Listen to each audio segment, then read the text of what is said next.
जो भी लोग सफल हो जाते हैं उनके लिए मेहनत ही सब कुछ है। जो लोग बहुत मेहनत करने के बाद भी असफल हो जाते हैं उनके लिए भाग्य ही सब कुछ है। जो लोग बहुत बार असफल होते हैं परंतु अंत में सफल हो जाते हैं उनके लिए भाग्य और मेहनत दोनों ही है। मैंने बहुत सोचा लेकिन सफल नहीं हो सका। आप सोचकर देखिए, शायद आप सफल हो जाएं। आपको सोचना यह है कि क्या आप किसी भी ऐसे आदमी का नाम बता सकते हैं जो अपनी जिंदगी में असफल नहीं हुआ हो।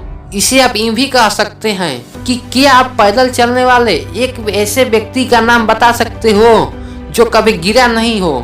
मैं तो किसी भी ऐसे आदमी के बारे में नहीं सोच पाया हूँ और मुझे उम्मीद है कि आप भी नहीं सोच पाएंगे, क्योंकि ऐसा कोई मिलेगा नहीं। और यदि आपको मेरी इस बात पर विश्वास हो रहा है तो फिर इस बात पर भी विश्वास हो जाना चाहिए कि आपके साथ यही होगा।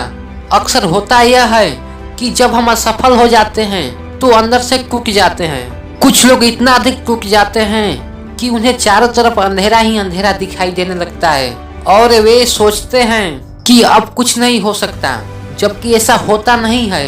एक बहुत अच्छी बौद्ध कहावत है कि चारों तरफ अंधेरा है तो कोई बात नहीं, सूरज फिर से निकलेगा, क्योंकि सूरज कभी मरता नहीं है।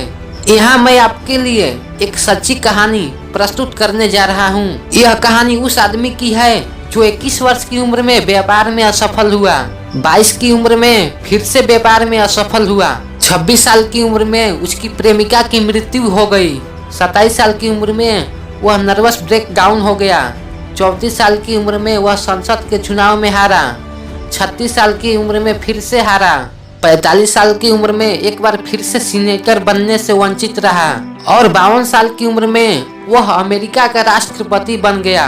क्या आप जानते हैं वह व्यक्ति कौन था? अगर जानते हैं तो कमेंट में लिखें। कभी कभी तो यह भी कहा जाता है कि असफलताएं जितनी बड़ी होगी सफलताएं भी उतनी ही बड़ी होगी। घुड़सवार ही घोड़े से गिरा करते हैं, घुटने के बल चलने वाले नहीं। महत्वपूर्ण बात यह नहीं होती कि वह गिरा कि नहीं, महत्वपूर्ण बात यह होती है कि वह गिरकर उठा कि नहीं, और गिरकर उठा तो उठने में कितना समय लगाया, क्योंकि यही उस बात का निर्धारित कर देगा कि वह कितना समय बाद सफल होगा। जो जितनी जल्दी उठ जाएगा वह उतनी जल्दी सफल हो जाएगा। यही इस प्रकृति का नियम है और इसी नियम को आत्मसात करके हमें अपने जिंदगी के सफर को जारी रखना है।